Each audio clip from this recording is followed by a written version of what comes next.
அல்லல் படுத்துவதற்கு தயாராக இருப்பார், தயங்குவதும் இல்லை. அதுக்கடுத்து பார்த்தோம் அப்படின்னா கடகத்திற்கு வந்து இந்த செவ்வாய் கிட்டத்தட்ட இந்த செவ்வாய் பொறுத்த வரைக்கும் இந்த கடகம் சிம்மம் லக்னங்களுக்கு நன்மை தரக்கூடிய செவ்வாயாக இருப்பார். பொதுவாகவே 5-10 குடையவனாக வரும் பொழுதும் இந்த 5-10 குடைய செவ்வாய் 5-10 இடங்கள்ல இருந்தால் நல்ல தொழில் அந்தஸ்து, பிள்ளைகளுடைய உயரிய படிப்பு, உயரிய கௌரவம், பிள்ளைகளால் கௌரவம், பிள்ளைகளால் நல்ல பேர் வாங்கி இவங்க அதாவது பாரம்பரியம் அப்படின்னு சொல்லக்கூடிய அமைப்புல இவங்களுடைய பிள்ளைகள் நற்பெயரை வாங்கக்கூடிய ஒரு நன்மக்கட்பேறு அப்படின்னு சொல்லக்கூடிய அமைப்புல இந்த செவ்வாய் பயன்படுறதுல எந்த விதமான ஒரு சந்தேகத்துக்கும் இடமில்லை. அதே மாதிரி இந்த 5ஆம் இடம் அப்படின்றது புகழ், எந்த துறையிலும் புகழ் வரும்.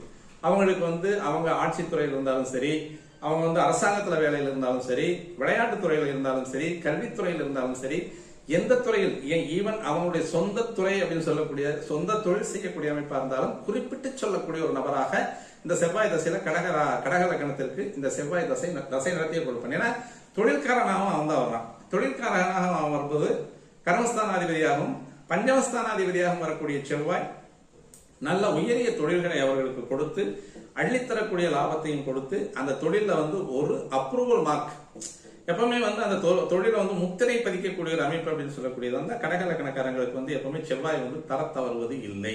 அதனால கடக லக்னக்காரங்களுக்கு செவ்வாய் தசை வரும்பொழுது நல்ல ஒரு கோலாகலமான ஒரு அமைப்பு அப்படின்னு சொல்லக்கூடியது கண்டிப்பாக இருக்கும் அப்படின்றத நம்ம கண்டிப்பா எடுத்துக்கலாம். இதே மாதிரி சிம்ம லக்னத்திற்கு பார்க்கணும் அப்படின்னா சிம்ம லக்னத்துக்கு 4-9 கூடையவரா வர்றார். ஒரு கோணாதிபதி, ஒரு திரிகோணாதிபதி அப்படின்னு சொல்ல, ஒரு கேந்திராதிபதி, ஒரு திரிகோணாதிபதி அப்படின்ற அந்தஸ்துல வர்றார். இந்த கடக லக்னத்துக்கும் அதான் 5-10 கூடையவர், ஒரு கேந்திராதிபதி, ஒரு திரிகோணாதிபதி அப்படின்னு சொல்லக்கூடியவர். இந்த சிம்ம லக்னத்திற்கும் அதே ஒரு கோணாதிபதி, ஒரு கேந்திராதிபதி அப்படின்னு சொல்லக்கூடிய ஒரு அந்தஸ்தில் வரக்கூடியவர். சிம்ம லக்னத்துக்கு எப்பவுமே செவ்வாயினுடைய அமைப்பு 4-9 இருந்தாலும் நன்மையை தரக்கூடியது. எப்பவுமே நம்ம சொல்லியிருக்கோம், சிம்மம், மேஷம், தனுசு இந்த பாவத்திற்குரிய கிரகங்கள் தத்தம் பாவங்களில் மாறி அமரும் பொழுது கண்டிப்பாக நல்ல பலன்களை தருவதற்கு அவர் தவறுவது இல்லை அப்படின்னு சொல்லக்கூடிய அமைப்புல சிம்ம லக்னக்காரங்களுக்கு எப்பவுமே செவ்வாய். ஏன்னா இது அரசு, சிம்மம் அரசை ஆளக்கூடியது, அரசை நிர்வகிக்கக்கூடியது.